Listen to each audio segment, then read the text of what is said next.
No one here. They must have removed the body already. Let's look around. Make sure they didn't miss anything. Hobnailed boots. Multiple sets of prints. Ducal guard, clearly. Let's see where they went.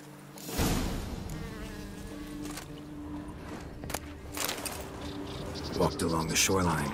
Perhaps the body lay on the bank.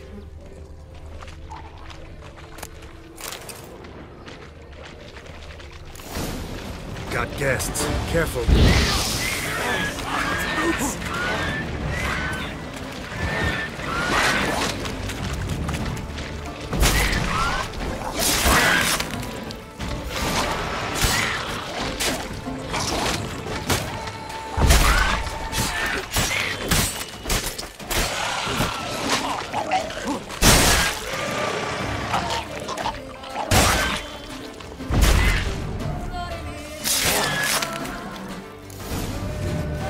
By the smell of blood.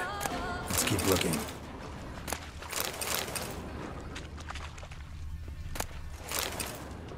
Anything taken by the current ends up in these shallows. Yes, the stench is fierce. Blood. Guardsmen pulled these nets out of the water, then cut the mutilated body free.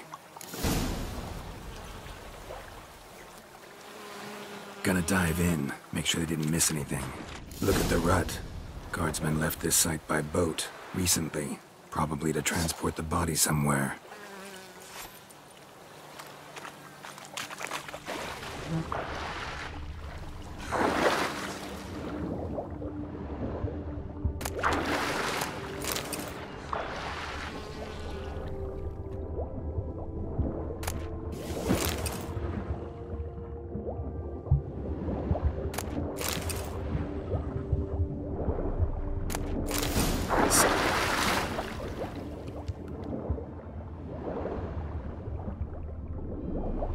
The corpse.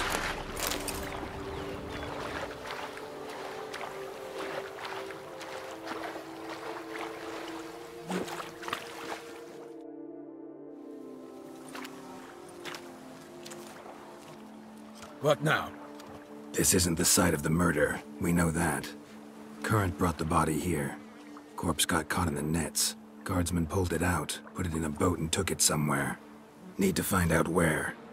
I'd like to look at the corpse before it starts to decompose. The inn. Its patrons must have seen the guardsmen, which direction they took. We should ask there.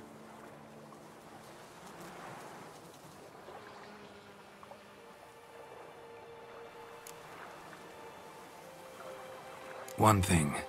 Found a handkerchief in the water. Monogrammed DLC. Mean anything to you? Delacroix? It cannot be. Was it he the beast slew? Seems so.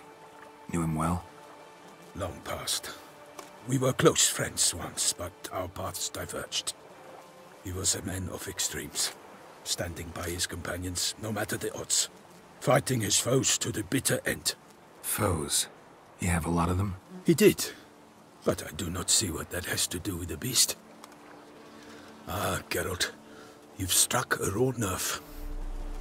Memories of a time long past, to which I'd rather not return now. I understand. We can talk later. Let's go to the tavern. I shall have to leave you soon. Return to court. Barely got back to Toussaint. A knight in the service of Her Illustrious Highness knows no rest. In fact, I feared I would return too late to fulfill my duty. Yet it seems I've arrived in the nick of time.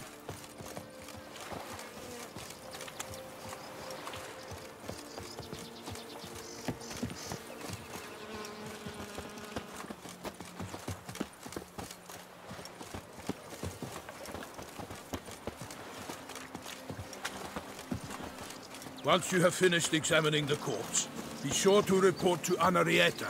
Anarietta? Her Grace, the Duchess. I forget myself at times. We address each other by our first names in private. Never in Pomrin's presence, however. He finds such familiarity offensive.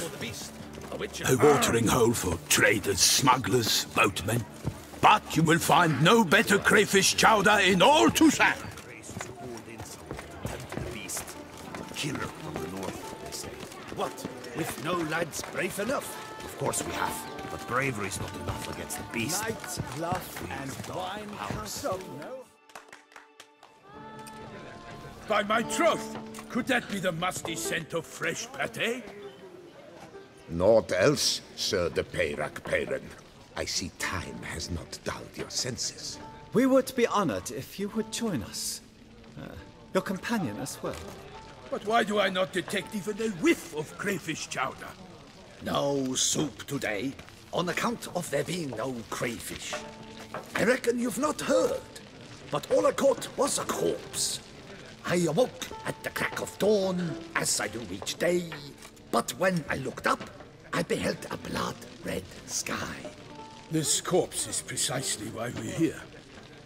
For the man whom you've invited to join you at the table was summoned from a far-off land by her gracious magnificence. He is tasked with tracking and killing the beast. We invited 2 men to join us, yet since Sir de Peyrac Peyran in temperament is more akin to hare than hound, I surmise the other is the hunter. With whom do we have the pleasure? Name's Geralt. A humble introduction. You've clearly not tarried long with Sir de Peyrac Peyran. Spare us the petty insults.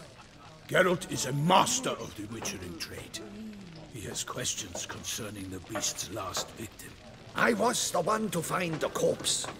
The sun had just risen when I awoke, sat straight up in my bed, looked out the window, and beheld a sky red as blood. Ask Geralt, please, or we shall be here till winter. Need to examine the body. Know where they took it? They ferried it across, then loaded it on a cart and hauled it to a cellar at Corvo Bianco to keep it cool, see? What? Why, Corvo Bianco is Baron Russell's estate. When he learns they've turned his cellar into a morgue, he'll set his hounds on them. While you were gallivanting about the north, his vineyard was auctioned off. Who was that? Woman who just left. Didn't see her before. Didn't notice her walk in either. Doubtless Linnis, the innkeep's daughter. But hold, Geralt, because this is an outrage. Russell's vineyard was auctioned off? Inconceivable! It is no secret the Baron had gambling debts up to his ears. It finally came time to collect. His creditors auctioned off his property. The Ducal Chancellery bought it, in fact. Russell now bunks with his brother in Vicofaro. I told Russell he'd get his comeuppance. How long can one throw on past heroics? His creditors must finally have defined that his promises meant nothing. Such are the times. Today's knights are pale shadows of the heroes of yore. It's true what they say. God sent the beast to punish us for straying from the old paths. Thanks for the hospitality. Time I examined the corpse. Corvo Bianco lies a short way from here, near the tourney grounds. Just follow the road and you'll arrive. Not coming with? Oh yeah, duty of some sort calls. Some sort? Ha! Her Grace bestowed a great honor on me, even before we departed for Velen. I'm to play the hare during this year's game in the Palace Gardens. When you see me in my costume, you will wet yourself laughing. A little tempted to ask a few questions, but it sounds like a long, complicated story. One involving lengthy digressions into local history and tradition. So, see you later, Milton, and good luck.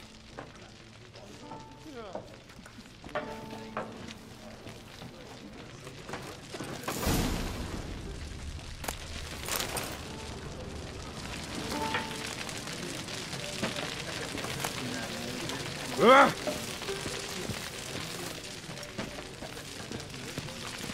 Ooh.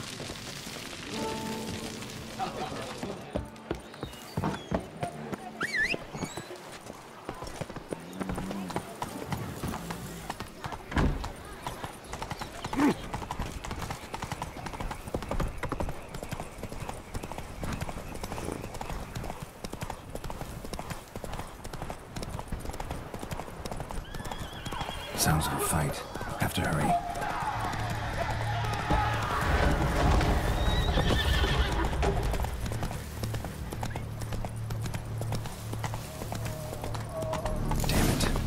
must still be here.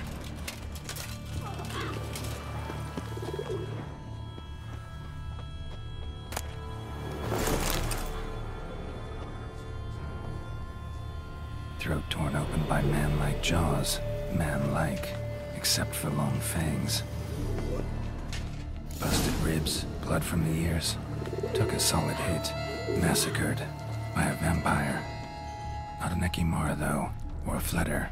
Bruxa, gotta be. Killed with a single blow.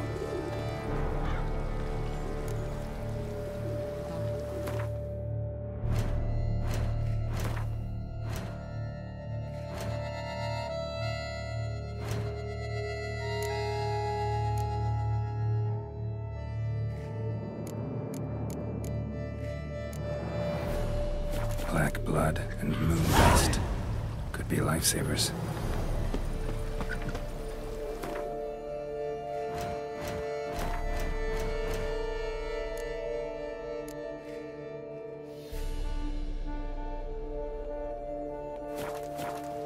In the cellar.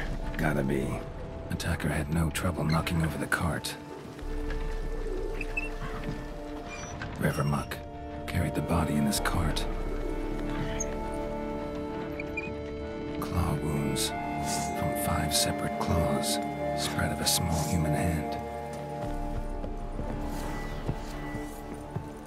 Footprints, small bare feet, lead deeper into the cellar.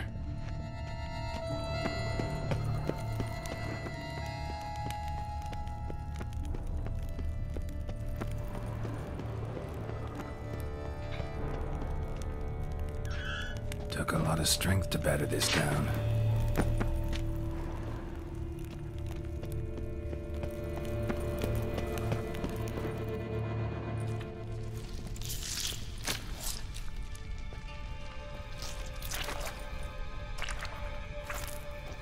You.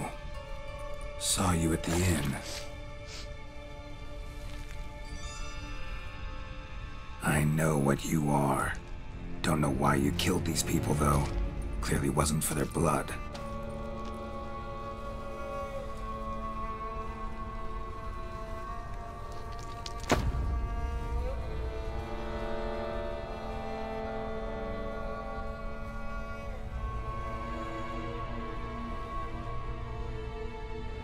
We don't have to fight.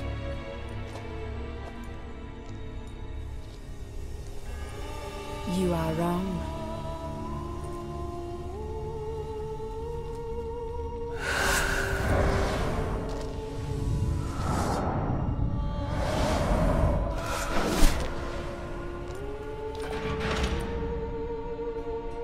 I cannot let you leave.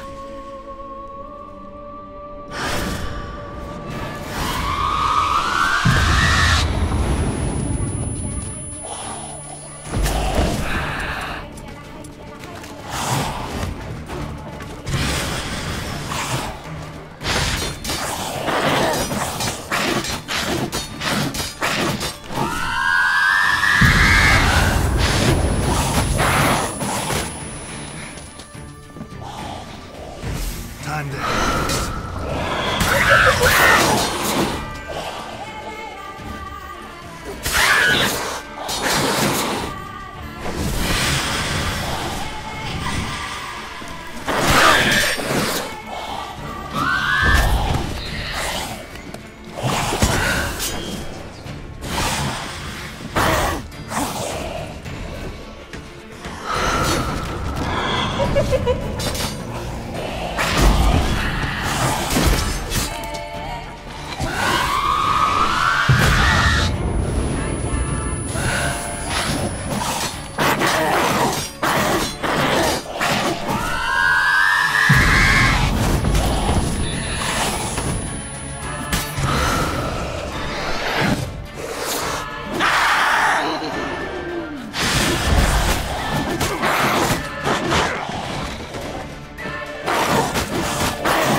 Stinks.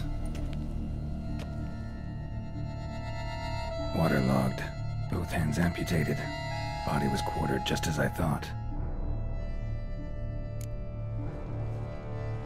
Laid in water for some time. Head swollen, and something took a few bites out of it. Something in the throat. A pouch, bulging with coins. Nilfgaardian florins, from several different provinces. If the murderer did this, means we're dealing with a sentient thinking beast.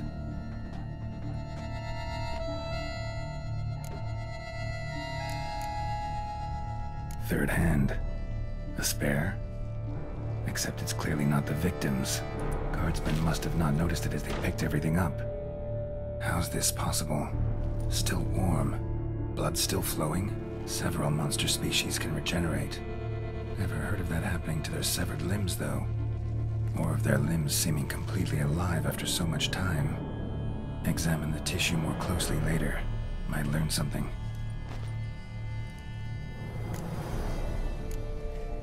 Body was chopped up after death. Blows struck with great force, but bones sliced through, not crushed.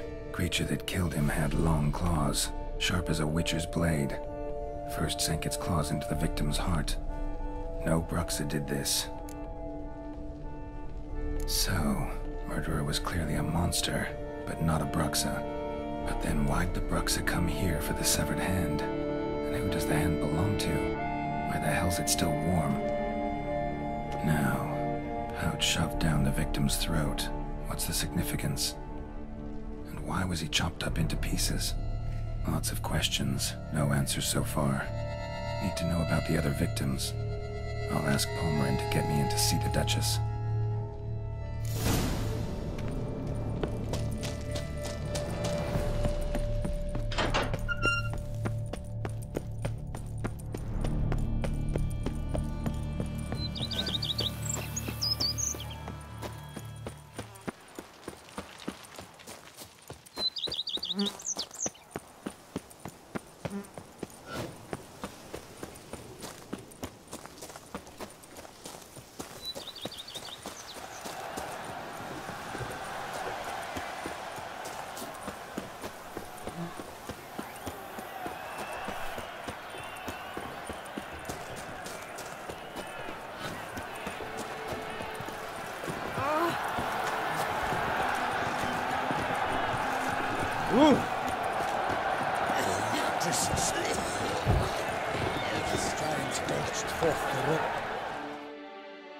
Need to speak to the Duchess, urgently. All right, you scamps. Story's done. Go find your parents. But Sir Palmerin, what about the story of Rittik and the dragon? A tale's for another time. But take a good look at the man who stands before you now.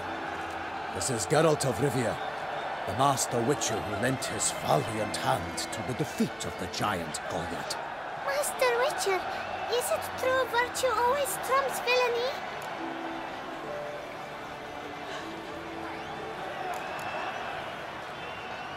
Not always. Could go either way. Sometimes virtue wins, sometimes villainy gets the upper hand. Still worth being good. But why? If it doesn't mean you'll win. Palmerin's story. Think back. A decent man attracts other good folk, makes friends he can count on. A rogue? Well, he can only count on other rogues. And who would you rather have for a friend? A man of virtue? I must agree. Now, that will do for questions.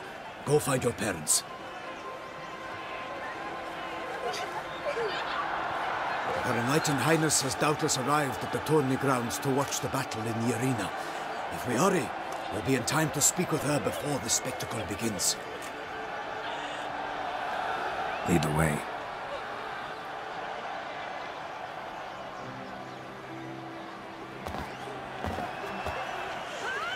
Who's fighting? Nilfgaardian gladiators? Close, but not quite. As you will soon see. Someone's gonna fight a Shelmar? With only some bells on its tail to confuse it, slow it down?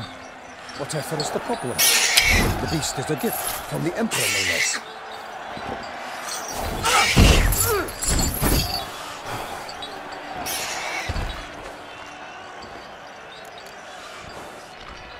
Sure hope you know what you're doing.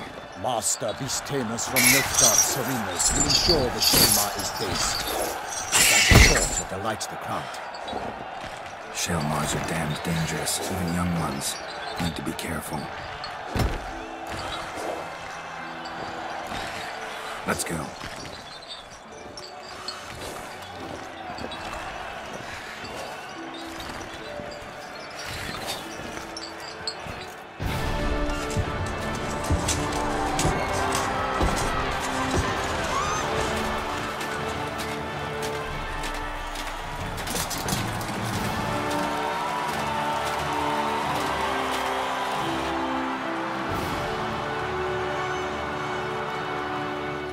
I dedicate my imminent victory to fair Lady Vivienne.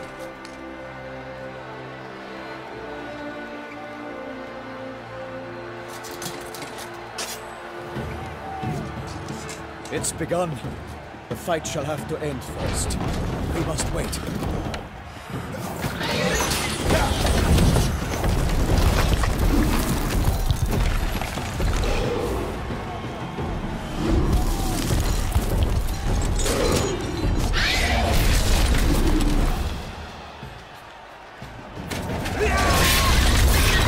Got a bad feeling about this.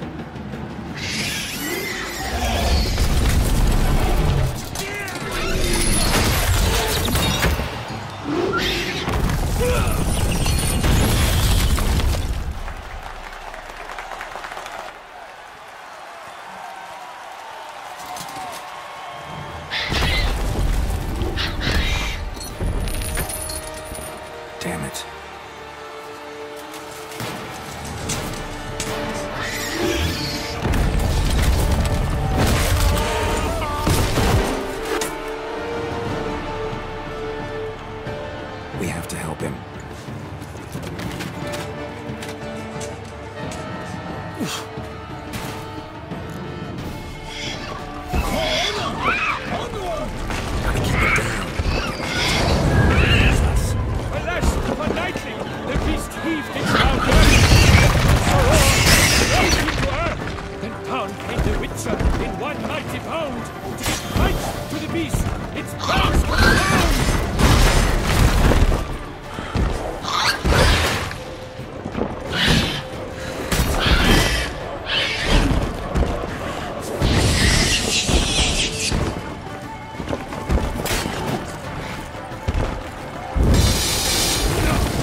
The Shelma lies defeated by Geralt of Rivia, master of the witchering trade. Behold, as the last gasps of life seep from the beast.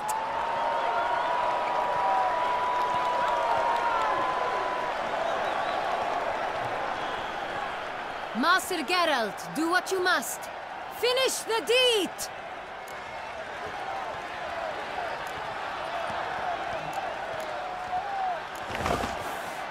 Monster's no threat. No need to kill it. A victor may always show mercy. It is his right. Long live Geralt the Merciful! Pikemen, see to the beast.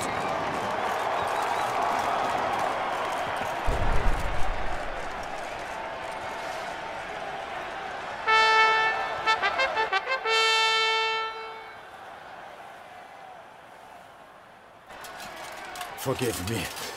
I am not as nimble as in my younger years. You fought bravely. Thanks for your help.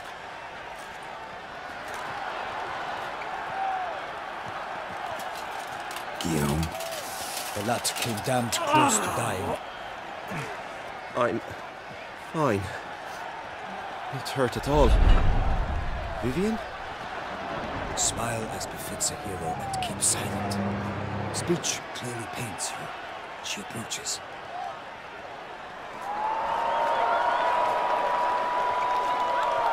Geralt. We must talk. Vivienne. You shall talk later, in the medic's tent. Geralt, magnificent, breathtaking. Your Grace. We knew that to summon you was a brilliant idea. We are delighted, ravished to have struck upon it.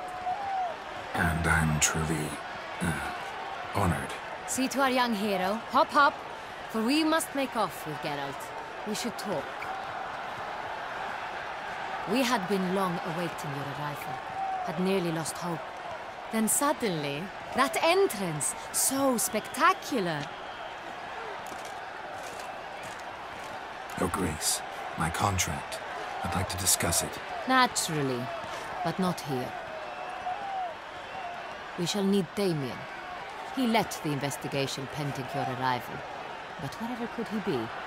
Come, we must find him.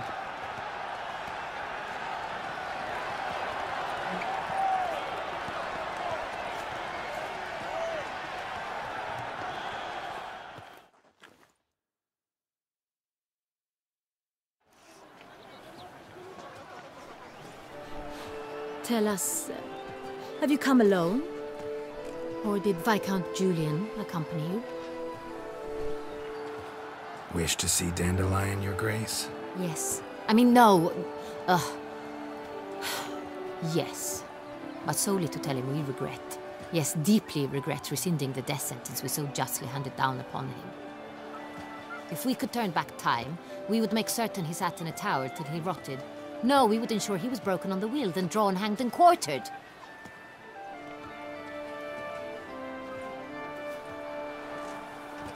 Ah, the very man we would entrust with these tasks. Damien de la Tour, captain of my personal guard. Your Grace, Witcher. Greetings. I examined the body of the beast's last victim. Might have found something. Need to analyze it. A quiet place, that's what I could use most right now. And maybe the help of an alchemist or a mage. Also like to hear all you know about the previous victims. Take it Sir de la Tour is my man for that. Firstly, call me Damien, please. Secondly, you should know I spoke against summoning you here. I've heard much about you. You bring trouble, or thus far have, always. And we've enough trouble as it is. Yet we are capable of defeating the beast on our own, without an outsider's help. I've no doubt about it. Damien, we settled the matter of the Witcher's employ some time past. Definitively. Since you have broached it nonetheless, let us discuss Geralt's pay. Are the legends true? Do Witchers usually demand that which you find at home, yet did not expect? Yes, Your Grace. The law of surprise. Time-honored. We shall be content. The surprises we encounter on a daily basis would be of no value to one such as you. What awaits at the palace are edicts to sign and portraits of suitors from far-off lands. I fear you would find little use for either. Thus we've decided you shall receive the deed to a vineyard, Corvo Bianco, and a sum of coin. You will doubtless consider this adequate. Title to the vineyard shall be given to you at once. Surely you'll need lodgings while you hunt. The coin, however, will be yours only once you have slain the beast. Lovely, generous gesture, Your Grace. But Corvo Bianco, isn't it the Duchy's temporary morgue? Is it now? The Chancellery's bungled things again, we fear. Not to be left unsupervised for one instant. Yet, in its mood, a morgue should present minimal problems to a witcher. What's more, nothing enhances a wine's reputation better than a grim legend. Thank you, Your Grace. I accept the contract, of course. But as I said before, I'll need some information. How'd it start? Who was the first victim? Crespi was the first to die. He was famed once for his many glorious tournament victories. Then he grew old, hung up his sword, and took to winemaking. Crespi was not loved by the wine merchants. He was ruthless in business and thought to cheat many a time. He asked us for a dispensation from all court ceremonies. We did not grant it. We could not. Once you've taken the oath of a knight, you remain a knight till death. How'd he die? Where'd they find the body? Quite unusual, the circumstance. He was at a feast when suddenly one of his fellow feastgoers noticed he was missing. The town watch found him an hour later. On his hands and knees, propped against the town pillory, his sword hanging from his neck.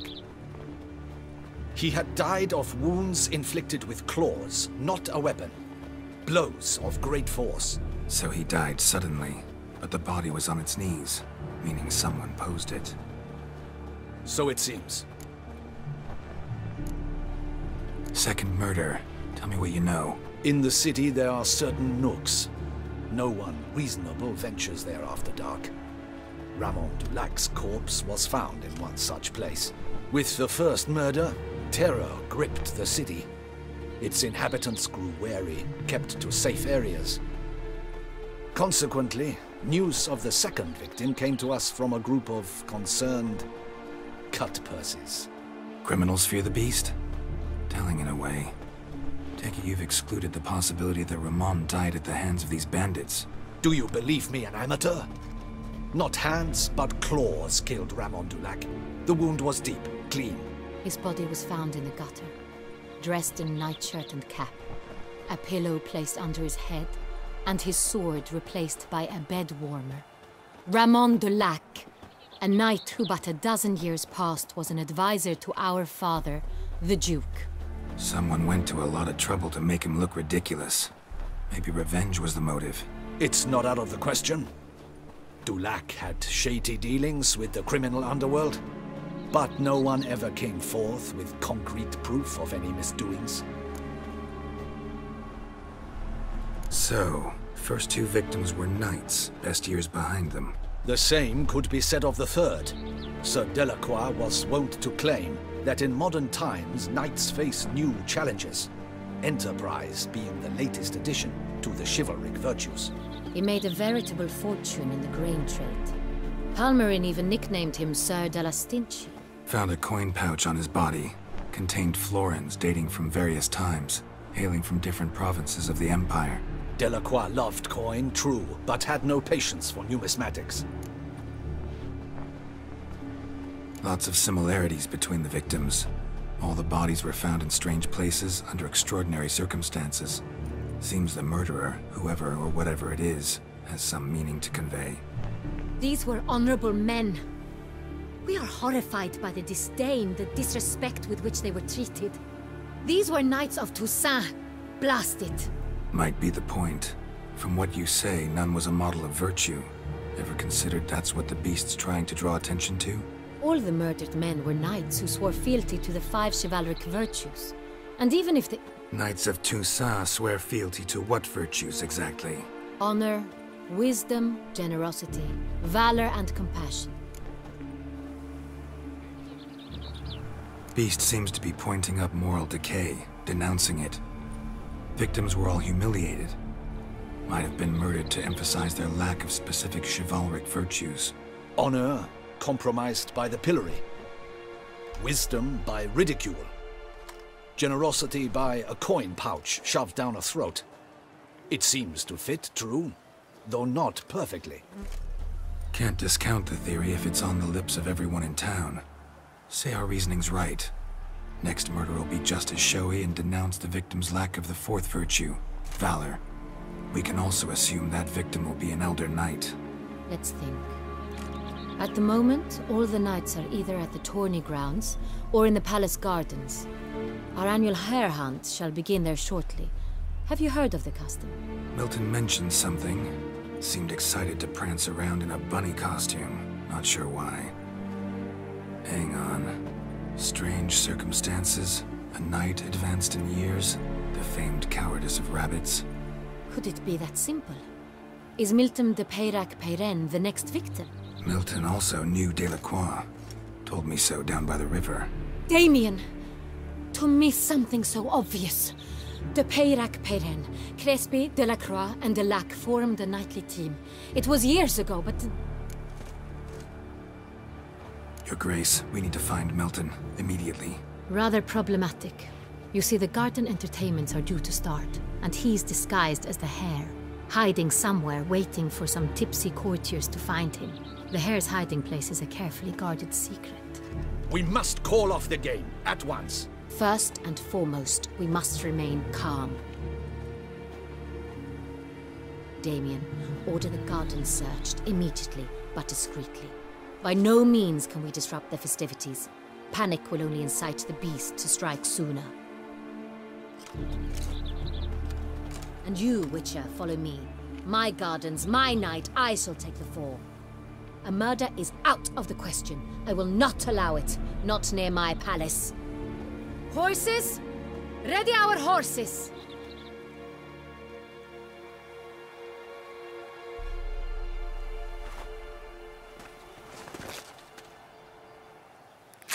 Your Grace!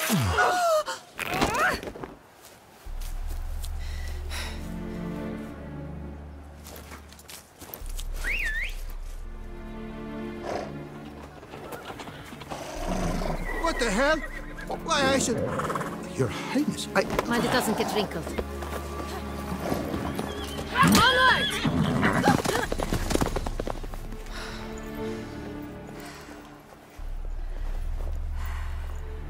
Hey! That is silk! Be careful! Give it to me!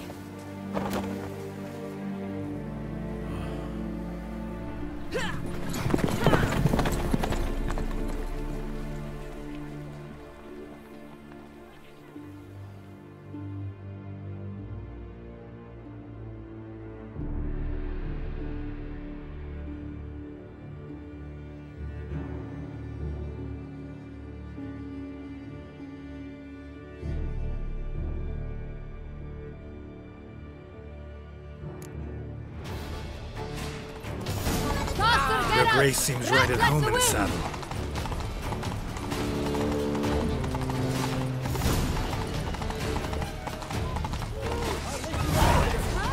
Clear the path! Clear the way, I said! Is this part of the game?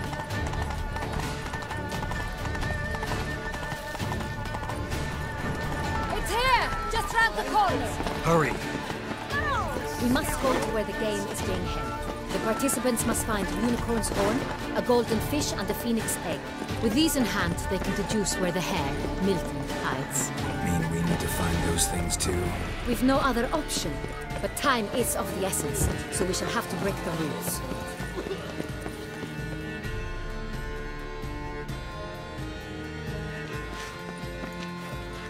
On second thought, through here.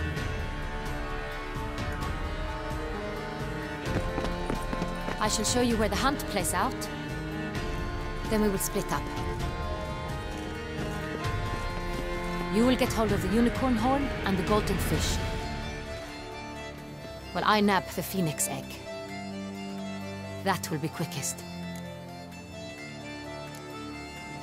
The unicorn. How do I catch it? It's terribly skittish, true, but I'm sure you will find a way to earn its trust. It runs around over there, look. Golden fish. Do I need a rod or a net? Please, Geralt. It's not a real fish. Look there, towards the water. See the lights? The hunters are trying to hook the fish from boats. You must simply dive in and find it. The golden fish and the horn both contain things or clues that will help us find Milton. Once you have fish and horn, find me among the other Phoenix Egg hunters. All clear? Then let's get to it.